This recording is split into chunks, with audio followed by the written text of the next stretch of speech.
এই ভালোবাসাটা দেওয়ার জন্যই মহাপ্রভুর আগমন।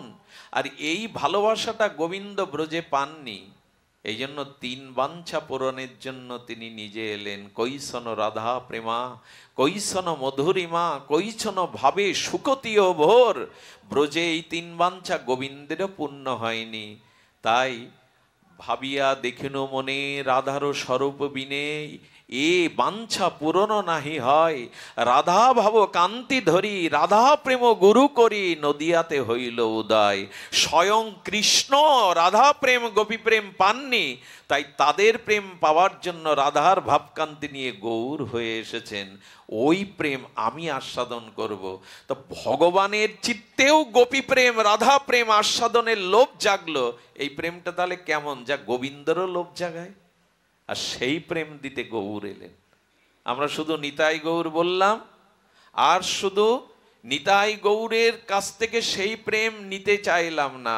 যুগল প্রেম, মাধুর্য প্রেম মহাপ্রভু নিজে আস্বাদন করেছেন, অন্যকে দিয়েছেন। তাই অনুরোধ করব, খুব কঠিন, খুব বড়, খুব মর্যাদা দিলে তার প্রতি অন্তরঙ্গ হওয়া যায় না। এটা কথা কিছু মনে করবেন না। আপনি আপনার বন্ধুকে আলিঙ্গন করছেন, ওই আলিঙ্গন করতে গিয়ে আপনার গলায় যদি একটা উপনয়ন থাকে সুতোর, তাহলে বন্ধুর আর বন্ধুর অঙ্গ ওই জায়গাটা মিশবে না, ওই জায়গাটা সুতোটা বাঁধা হয়ে দাঁড়াবে। তেমন গোবিন্দকে সব কিছু দিতে হবে। বস্ত্রহরণ মানে কি? কিছুই রেখো না অঙ্গে। লজ্জা, মান, ঘৃণা, বড়ত্ব সব জলাঞ্জলি আমাকে দাও, তবেই আমি তোমাকে গ্রহণ করব।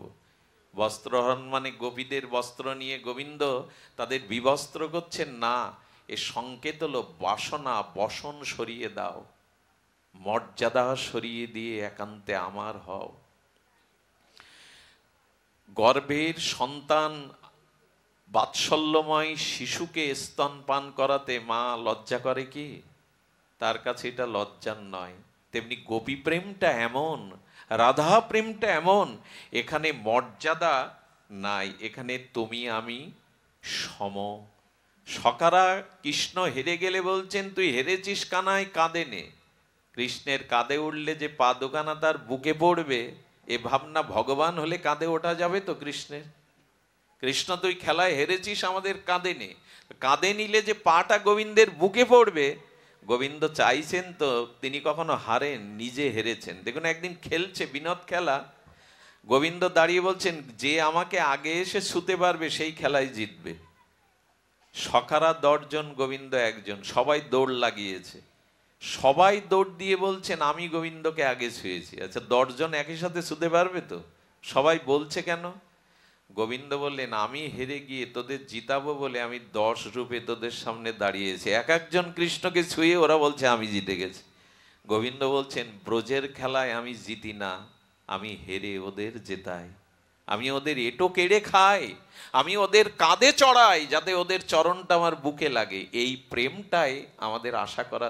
যদি চাইতে হয় বড় চান, মারতে হয় তো গন্ডার মানুষ, আর লুটতে হয় তো ভান্ডার লুটুন, ছোট কাচর চুরি করে লাভ নেই।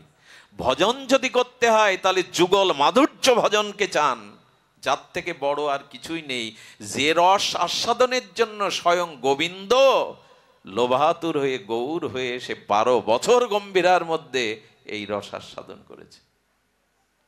এগুলো সাধকদের কথা, এগুলো এই কথাগুলো ব্রজে রাধাকুণ্ডের কথা। যদি বলেন তা আমাদের কাছে বলছো কেন? বলছে এই জন্য, শুনতে শুনতে যেন মনে হয় আমারও যদি এমন হতো, তবে এটা হতে পারে।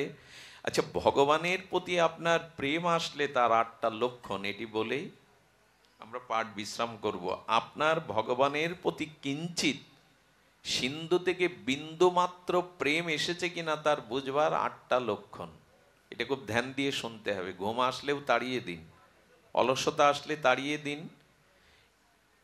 এই ঘরে কথা বলেন না, এখানে কথা হচ্ছে।